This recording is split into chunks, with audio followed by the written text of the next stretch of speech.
Everybody good? Megan that keeps snacking? All right, we continue. We have an intellectual audience, so as you guys might have seen, Wiebe Wieling is on our program right now. And I have good news and bad news. Let's start with the bad. He is in Sarasota Memorial Hospital right now. He flew in 2 days ago and called us at 3 in the morning on Wednesday morning, and he has kidney stones. So the good news is we have our first speaker for Pink Sarasota 2 already lined up for next year. So we look at the positives. But we huddled in pink fashion and said, what do we do? How do we fill this gap? And we looked at an old friend. Dan Meyer was with us at Pink 11 in Holland. He's American. He has won an Ig Nobel Prize at Harvard for medicine. He's a 35-time world champion, and he's very interested in stretching limits, people stretching their limits. And that's all I'm going to say. So here to tell his story and helping us out for a second time is Dan Meyer. Thank you, El.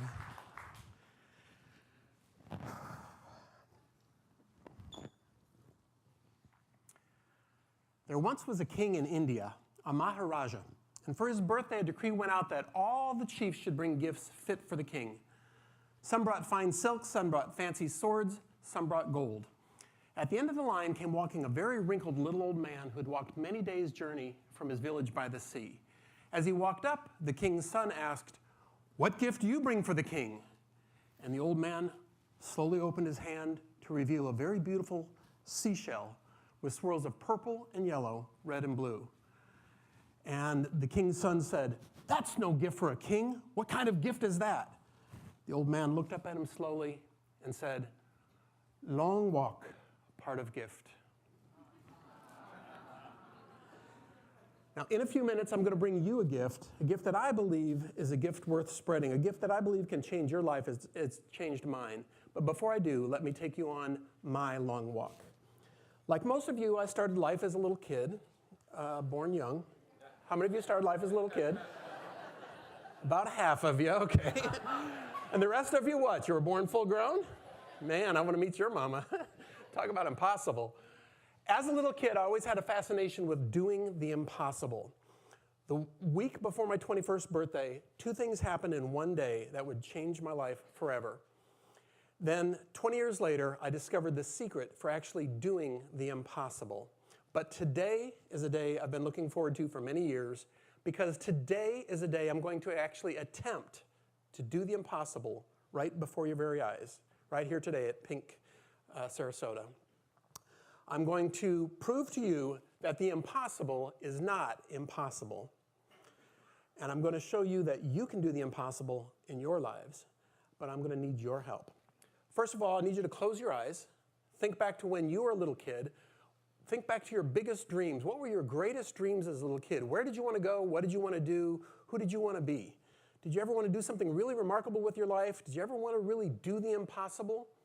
Now think back to your biggest fears. What were your greatest fears that kept you from following your dreams? Now open your eyes. In my quest to do the impossible, I've learned that there are 2 things that are universal among people around the world. Some people have talked about quests and being universal. In my quest, I've found there are 2 things that are universal. One, that like a double-edged sword, everyone has fears and everyone has dreams. In my calling as a sword swallower, I found that there are 2 questions that I get asked every day. The second most common question is, how do you do it? But the number 1 question is not how, but why. That's right. I can answer that in 3 words: dodgeball, Superman, and mosquito. Make sense? No? So let me take you on my journey, my long walk from fears to dreams, from words to swords, from dodgeball to Superman to mosquito, from fearing what's possible to actually doing the impossible. And when I'm done, I'm going to bring you a little gift that I believe is a gift worth spreading. October 4th, 2007, my heart was racing, my knees were shaking as I stepped foot on stage at legendary Sanders Theater at Harvard University to accept the 2007 Ig Nobel Prize in Medicine for a little medical research paper I co-wrote called Sword Swallowing and Its Side Effects. It was published in a little magazine I'd never read before, the British Medical Journal. I think Alexander said he's familiar with it. And for someone like me, this was an unexpected surprise, an impossible dream come true, an honor I would never, ever forget. But it wasn't the most memorable day of my life. October 4th, 1967, this scared, shy, skinny, wimpy kid stepped in front of his class. His heart was racing, his knees were shaking. He opened his mouth to speak. He stood there paralyzed in panic, terrified in tears, sick to his stomach, frozen in fear. That scared, shy, skinny, wimpy kid suffered from extreme fears. He had fear of the dark. He had fear of spiders and snakes. Anybody here? He had a fear of water and sharks. Anybody? He had a fear of doctors and nurses and dentists and needles and drills and sharp objects. He had a fear of heights. Anybody? But he had so many fears, he even had a fear of widths. More than anything, he had a fear of people. That scared, shy, skinny, wimpy kid suffered from low self-esteem, inferiority complex, a fear of failure and rejection, and something we didn't even know you could sign up for back then, social anxiety disorder. That scared, shy, skinny, wimpy kid was me. Because I had fears, the bullies would tease me. They used to laugh and call me names. They never let me play in any of their reindeer games. Okay, there was one game they let me play in, dodgeball, and I was not a good dodger. I can still remember the smell of that stinky gym. And the bullies would call my name, and I'd look up, and I'd see those pink dodgeballs off in the distance, hurtling at my face at supersonic speed, and I'd think, why is the little pink dot getting bigger? And then it hit me. Bam, bam, bam. And I remember many days walking home from school. My face was red and stinging. My ears were red and ringing. My eyes were burning with tears. And their words were burning in my ears. And whoever said sticks and stones can break my bones, but words will never hurt me, it's a lie. Words can cut like a knife. Words can pierce like a sword. Words can make wounds that are so deep they can't be seen. So I had fears, and words were my worst enemy. Still are. But I also had dreams. I would run home to my Superman comics, and I dreamed I wanted to be a superhero. I wanted to be a superhero like Superman, a man of steel. I wanted to fight for truth and justice. I wanted to fight against villains and kryptonite. I wanted to fly around the world doing superhuman feats and saving lives. And I had a fascination with things that were real. I would read Guinness Book of World Records. Anybody read that? Ripley's Believe It or Not book. I saw real people doing real feats. And I vowed, if those bullies wouldn't let me play in their sports games, I vowed I wanted to do real magic, real feats, things the other kids could not do. I wanted to find my purpose and calling. I wanted to know my life had meaning. I wanted to do something really remarkable with my life and change the world. I wanted to prove somehow that the impossible was not impossible. There it is. Fast forward 10 years, April of 1978. It was a week before my 21st birthday, and two things happened in one day that would change my life forever. It was a hot, humid, muggy day in Tamil Nadu, South India, Thiruvannamalai, where I was living as a short-term missionary in India. And my buddy, Greg Ormson, was my mentor. He said, "Do you have thrones, Daniel?" I said, "Thrones? What are thrones?" And Greg said, "Thrones are major life goals, like a bucket list. Like if you could go any place you wanted to go, do anything you wanted to do, be anyone you wanted to be, where would you go, what would you do, who would you be? Thrones are thriving on goals and dreams." I said, "Oh man, I can't do that. I'm too scared. I got too many fears." That night I took my little rice mat up on the roof of the bungalow where we were living in Thiruvannamalai. It was about 105 degrees out, hot, humid night, and I stretched out on my rice mat to watch the bats dive bombing for mosquitoes. And all I could think about was thrones and goals and fears and those bullies with the dodgeballs. A few hours later, I woke up. My heart was racing, my knees were shaking, but this time it was not with fear. My entire body was convulsing, wet with sweat, my brain burning up with 105-degree malaria fever. And for the next 5 days, I was in and out of consciousness on my deathbed fighting for my life. And when I was conscious, all I could think about was thrones, what I wanted to do with my life if I made it to my 21st birthday.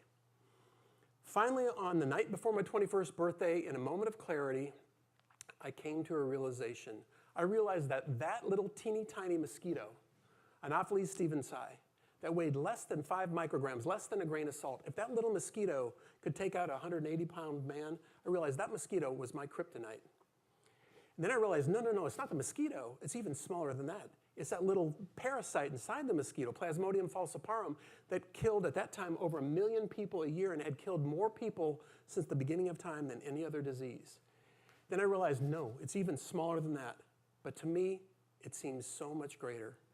I realized that fear was my kryptonite, my parasite, that had crippled and paralyzed me my entire life. You know, there's a difference between danger and fear. Danger is real. Fear is a choice.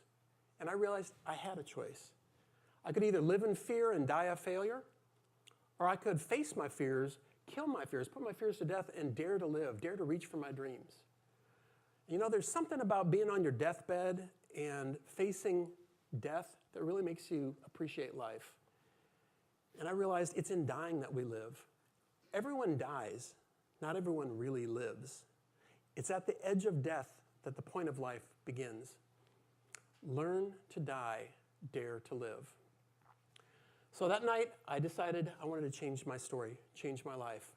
So I prayed a little prayer, and I decided I was going to choose life. I prayed a little prayer, and I said, God, if you'll let me live to my 21st birthday, I will not let fear rule my life any longer. I'm going to put my fears to death.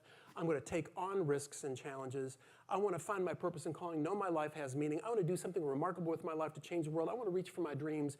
I want to prove the impossible is not impossible. Now, I won't tell you if I survived until my 21st birthday or not. I'll let you figure that out for yourself. But that night, my life changed forever. Actually, I told you earlier I started life as a little kid. Actually, that's not true. I started life, actually really living life on my 21st birthday. Because that night, I made my list of my first 10 thrones. I decided if I were going to live, I wanted to do some crazy stuff with my life. So I set a list of 10 thrones. I decided I wanted to visit all the 7 wonders of the world, live on a bunch of different continents, visit all the continents, learn a bunch of languages, live on a ship in the ocean, live on a deserted island, live with a tribe of Indians in the Amazon, work with a circus, work in the music business in Nashville. Where's LZ? I wanted to see Mount Everest at sunrise. I wanted to jump out of an airplane. And over the next 20 years, I accomplished most of those thrones. And every time I check one throne off my list, I'd add 5 or 10 more thrones onto my list so that my list of thrones grew just like my dreams. For the next 7 years, I lived on a little tiny deserted island in the Bahamas, Little Stirrup Key in the Bahamas. It was not quite like living in Antarctica, but for me, 7 years living by myself, wearing a loincloth in a thatch hut, spearing sharks and stingrays to eat, I learned to not be afraid of the water. I learned to swim with sharks 6 to 8 hours a day. And then from there, I moved to, worked in the music business in Nashville and eventually moved to Pujo Pongo, Ecuador, where I lived with a tribe of Indians there in the Amazon rainforest basin. I moved to Sweden, where I worked in the music business in Stockholm, and then traveled up to northern Sweden and climbed to the top of Mount Kebnekaise, high above the Arctic Circle. That was awesome. I learned clowning, juggling, unicycle riding. This is with Ringling Brothers in Chicago. I'm the one with the red hair in the front there. That's me. Fire eating, glass eating. I learned skydiving. I worked in the music business there in Nashville. What am I missing? In 2012, I saw Mount Everest at sunrise. It was beautiful. It was awesome. 3-4 weeks ago, I saw Mount Ararat in Armenia. Awesome. So I learned clowning, juggling, fire eating, glass eating, blockhead, unicycle riding, stilt walking. And in 1997, I heard there were less than a dozen sword swallowers left in the entire world. I said, that's about as close as you can get to real magic. I think I'm going to try that. I met a sword swallower by the name of George the Giant, 7'3". I asked him for some tips. He said, I'll give you 2 tips. Number 1, it's extremely dangerous. Dozens of people have died doing it. That's why there's less than 12 sword swallowers left in the world today. Number 2, don't try it. So guess what I did? I added it to my list of thrones. And I began practicing. I practiced 10 to 12 times a day, every day for 4 years. A total of about 13,000 unsuccessful attempts before I got the first sword down my throat in 2001. And during that time, I set a throne to become the world's leading expert in sword swallowing. I set out to find every book, magazine, newspaper article, medical report I could find on sword swallowing. I studied anatomy, physiology, talked with doctors and nurses, networked all the sword swallowers together into the Sword Swallowers Association International, which is now based right here in Tampa, Florida. I conducted a 2-year medical research paper on all the sword swallowers worldwide that was published in the British Medical Journal that won the 2007 Ig Nobel Prize in Medicine. So it was kind of a crazy journey, but I learned some fascinating insights from sword swallowers on the subject of sword swallowing, many that I bet you've never, ever thought about before. But you will after today. Next time you're cutting your food with a knife or you see a sword on the wall, you'll think about this. I learned that sword swallowing started about 4,000 years ago in ancient India, southern India, where I first witnessed it as a 20-year-old kid. And over the past 150 years, we know that there have been hundreds of injuries in sword swallowing and dozens of deaths. We know that over the past 150 years, sword swallowers have been used in the fields of science and medicine to develop the rigid endoscope in 1868 on a sword swallower by Dr. Adolf Kussmaul, the electrocardiogram on a sword swallower in Wales in 1906, bronchioscope, fluoroscope, endoscope. During that time, well, actually up until now, we have every year from about 3 to 8 serious injuries that require hospitalization worldwide, and that there have been hundreds of injuries and 29 deaths, including, there's the rigid endoscope. 29 deaths, including this sword swallower who impaled his heart with a sword in London.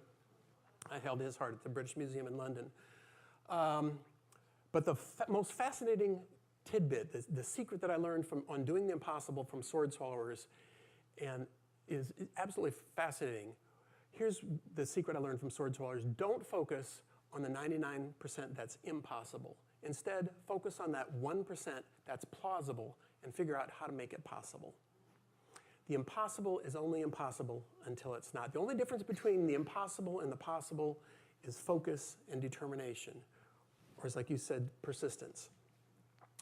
So now I'm going to take you on a little journey into the mind of a sword swallower. In order to swallow a sword, it requires mind over matter meditation, razor-sharp concentration, pinpoint accuracy in order to isolate internal organs, overcome automatic body reflexes, to create reinforced brain synapses in the brain through repeated muscle memory of deliberate practice over 10,000 times in order to impale my body of flesh and blood with a sword of solid steel.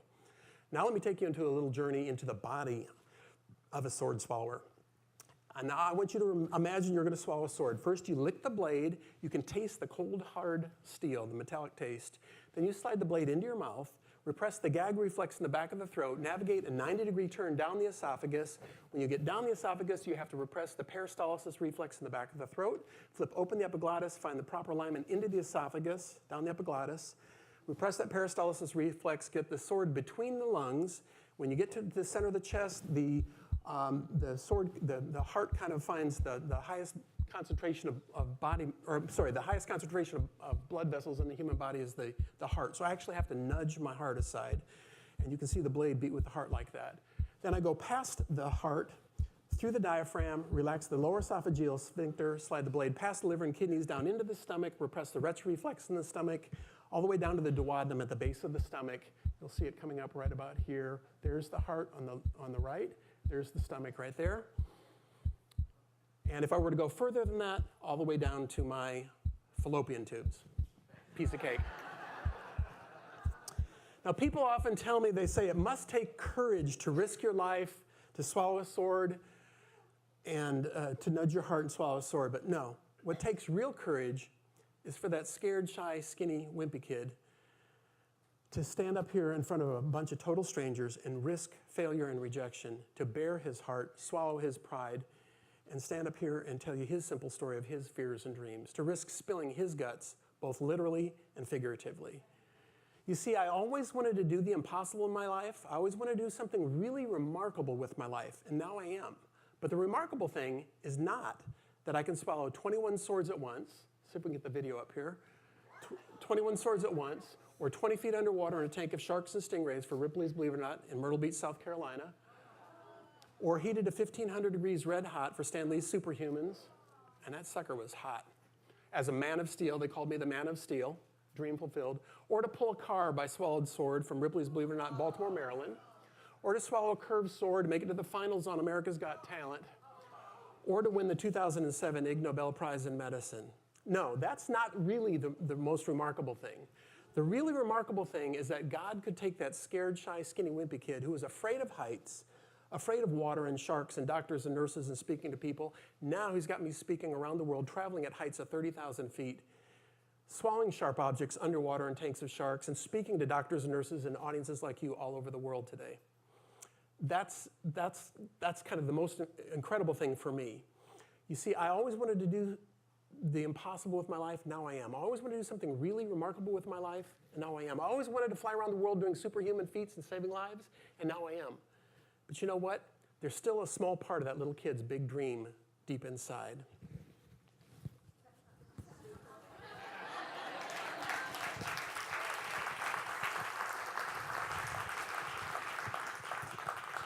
You know, for all those bullies with the dodgeballs, all those kids who said I'd never be able to do the impossible, I've got just one thing to say.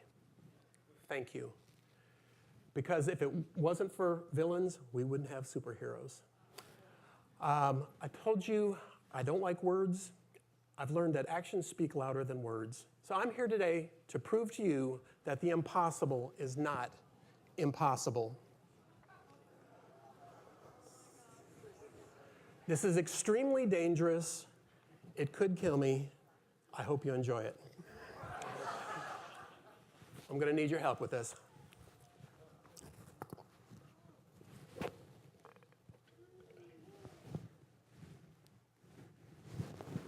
No. I need your help on the counting part, okay? If you know the words. Okay, practice, shall we? Here it goes. 1, 2, 3. No, that's 2, but you've got the idea.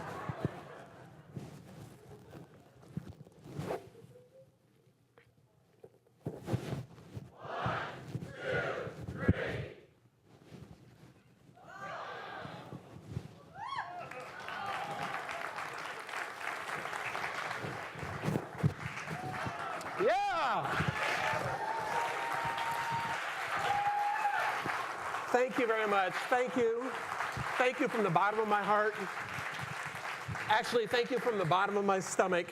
I told you I was going to do the impossible today, and now I have, but it wasn't swallowing that sword. I do that every day. That's the easy part. For me, the impossible thing was for that scared, shy, skinny, wimpy kid to stand up here on the stage, cut through his fear, and change the world by cutting through fear, one sword at a time, one word at a time, one life at a time, and to inspire you to be superheroes and do the impossible in your life. I've found my purpose and calling, and here's what it is: to change the world, to inspire others to find theirs. What is your purpose? What's your calling? What were you put here to do? Out of a world population of 7 billion people, each one of you is individually different. What were you put here to do? What is your superpower? I believe we're all called to be superheroes and change the world. What is your story?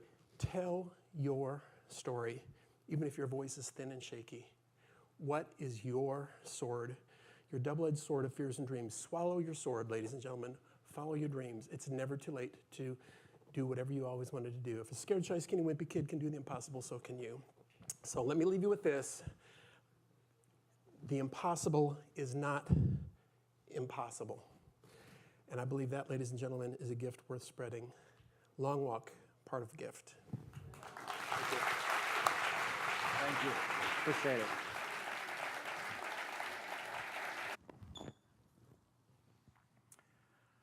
There once was a king in India, a Maharaja, and for his birthday, a decree went out that all the chiefs should bring gifts fit for the king. Some brought fine silks, some brought fancy swords, some brought gold. At the end of the line came walking a very wrinkled little old man who had walked many days' journey from his village by the sea. As he walked up, the king's son asked, "What gift do you bring for the king?" And the old man slowly opened his hand to reveal a very beautiful seashell with swirls of purple and yellow, red and blue. And the king's son said, "That's no gift for a king. What kind of gift is that?" The old man looked up at him slowly and said, "Long walk for actually doing the impossible. But today is a day I've been looking forward to for many years, because today is a day I'm going to actually attempt to do the impossible right before your very eyes, right here today at Pink, Sarasota. I'm going to prove to you that the impossible is not impossible. And I'm going to show you that you can do the impossible in your lives, but I'm going to need your help. First of all, I need you to close your eyes. Think back to when you were a little kid. Think back to your biggest dreams. What were your greatest dreams as a little kid? Where did you want to go? What did you want to do? Who did you want to be? Did you ever want to do something really remarkable with your life? Did you ever want to really do the impossible? Everybody good? Megan that keeps snacking? All right, we continue. We have an intellectual audience, so as you guys might have seen, Wiebe Wieling is on our program right now. And I have good news and bad news. Let's start with the bad. He is in Sarasota Memorial Hospital right now. He flew in 2 days ago and called us at 3 in the morning on Wednesday morning, and he has kidney stones. So the good news is we have our first speaker for Pink Sarasota 2 already lined up for next year. So we look at the positives. But we huddled in Pink fashion and said, what do we do? How do we fill this gap? And we looked at an old friend. Dan Meyer was with us at Pink 11 in Holland. He's American. He has won an Ig Nobel Prize at Harvard for medicine. He's a 35-time world champion, and he's very interested in stretching limits, people stretching their limits. And that's all I'm going to say. So here to tell his story and helping us out for a second time is Dan Meyer. Thank you, El.